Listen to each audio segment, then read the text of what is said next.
A banana looks simple, cheap, and ordinary, yet getting it from a tropical farm to your kitchen takes timing, temperature control, careful handling, and a country built around export logistics. Bananas are among the most produced, traded, and consumed fruits in the world, and the Cavendish variety dominates international trade. In recent years, global banana trade has stayed around 20 million tons a year. That means this is not just a farming story.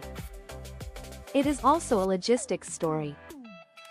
If you walk into a supermarket in North America, Europe, or many other parts of the world, there is a very good chance the bananas in front of you began their journey in Ecuador. In 2024, Ecuador exported $4.19 billion worth of bananas and ranked as the largest banana exporter in the world, with about 27.3% of global banana exports. Bananas were also Ecuador's third most exported product that year. So the real question is not just why Ecuador grows bananas. The real question is why Ecuador became so good at moving them across the world at scale. The short answer is that Ecuador combined the right climate, the right coastal geography, the right export history, and the right supply chain habits. Bananas are not easy to export. They bruise easily, they ripen quickly, and they can be damaged if they get too cold. So for a country to dominate banana exports, it has to do much more than grow fruit. It has to manage time, temperature, packaging, transport, and market access better than most competitors. Why bananas are harder to export than they look? Bananas are strange compared with many other fruits because exporters usually do not want them yellow when they leave the farm. According to UC Davis, bananas are harvested mature green and then ripened after they arrive near destination markets, because fruit ripened on the plant often splits and develops poor texture.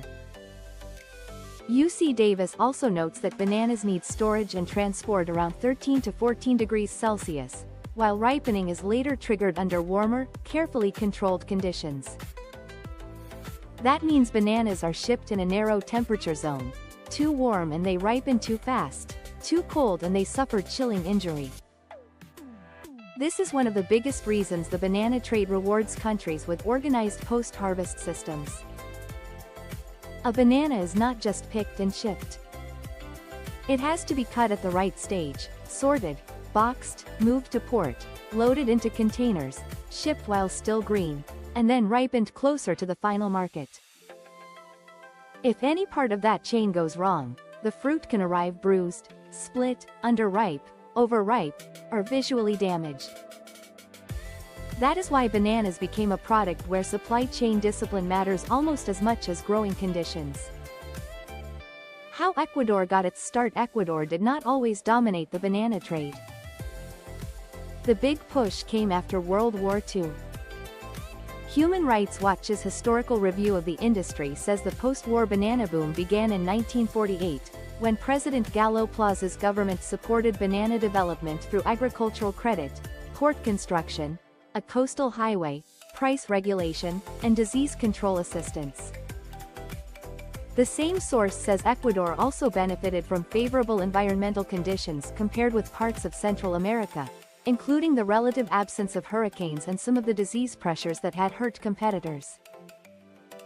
By the early 1950s, Ecuador had become the world's largest banana exporter. Another important part of the story is structure. Harvard's Revista describes Ecuador's banana industry as different from the classic single-company model often associated with the older banana trade in parts of Central America. It points to a market made up of many independent growers and many exporting firms, rather than one company controlling everything. That matters because it helped create a flexible export system with lots of producers, traders, and shipping relationships. In simple terms, Ecuador did not just build banana farms. It built a banana ecosystem. Why Ecuador's geography helps so much? Ecuador's banana strength is heavily concentrated in its coastal region. A recent CGIAR banana value chain profile says 94% of Ecuador's banana harvest comes from the Costa region, and that Los Rios, El Oro, and Guayas together account for 92.3% of the bananas harvested in the country. This concentration matters because it creates scale. When farms, packing operations, roads, labor, exporters, and ports all sit in connected zones, the whole system becomes faster and more efficient.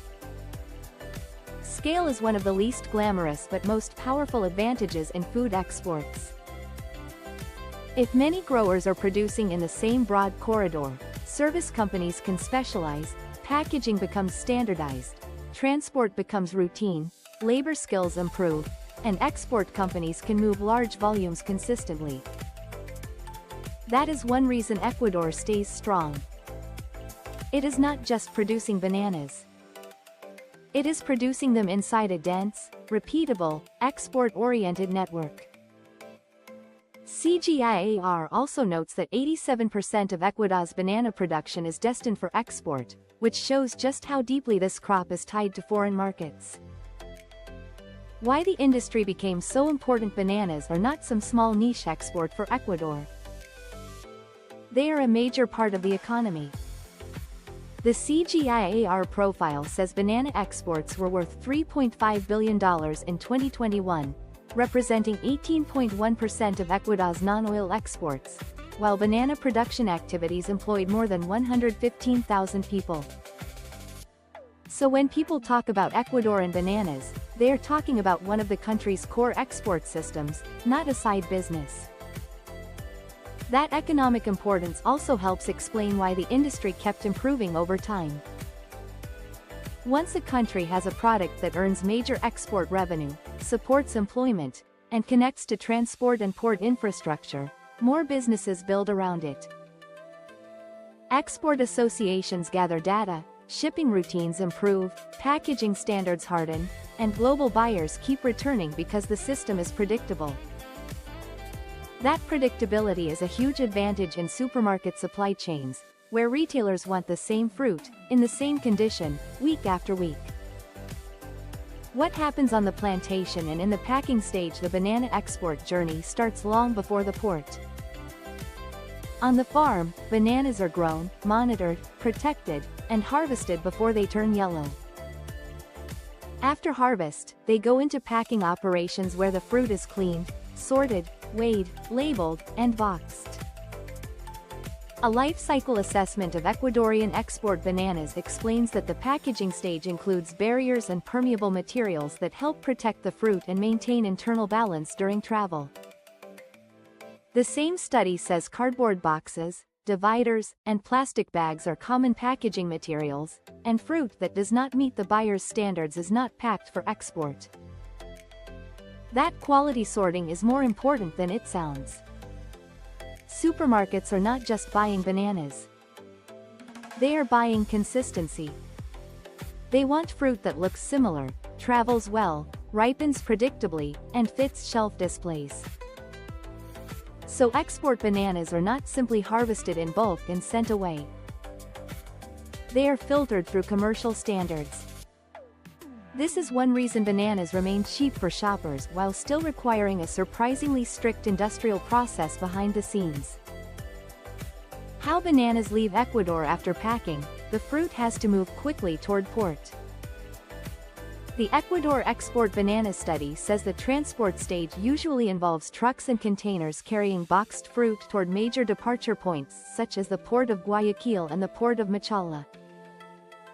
Once the containers reach port, they are loaded onto container ships and begin the ocean leg of the journey toward major destination markets.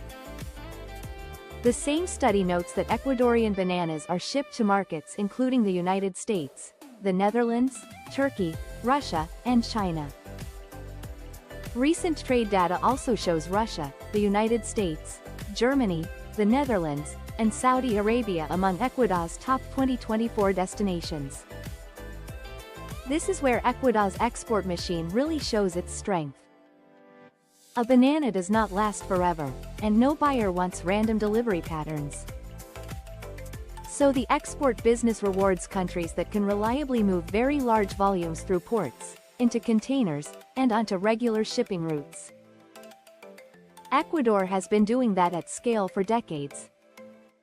That is a big part of why its bananas became so common in distant markets instead of staying mostly regional. Why bananas are shipped green and ripened later. One of the most interesting parts of the banana supply chain happens after the ocean crossing. Bananas are usually still green when they reach importing markets. UC Davis says most commercial bananas need exposure to ethylene for 24 to 48 hours at 15 to 20 degrees Celsius and high humidity to induce uniform ripening. Controlled atmosphere transport can also delay ripening and extend post-harvest life. In plain English, exporters and distributors are not waiting for bananas to ripen naturally at random. They are controlling when the fruit turns yellow. This is why a banana bought at the store often looks almost perfectly timed. It did not just happen. Ripening rooms help distributors decide when fruit should be green, slightly yellow, or ready to eat. That makes bananas one of the clearest examples of a modern food system where farming, shipping, storage, and retail timing all have to work together.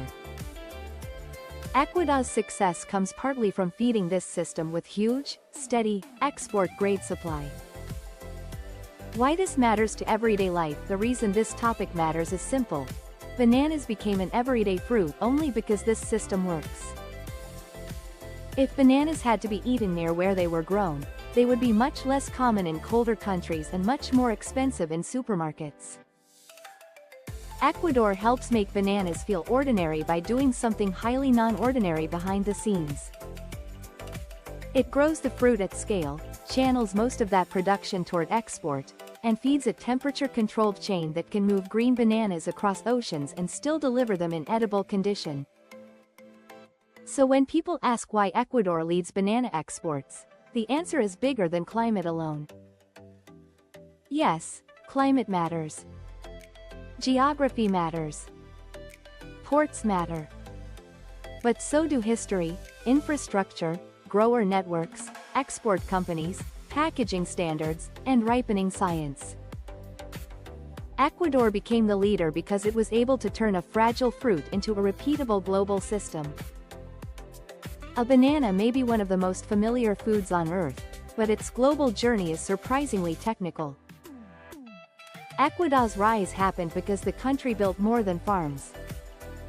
It built a full export chain around a fruit that has to be cut green, handled carefully, moved quickly, protected from the wrong temperature, and ripened at just the right moment. That is why so many bananas come from Ecuador, and that is why something that looks so simple in your kitchen is actually the result of one of the most disciplined supply chains in everyday food. If you enjoyed this video, please like, share and subscribe. Then tap the bell icon to turn on all notifications so you never miss any of our future videos.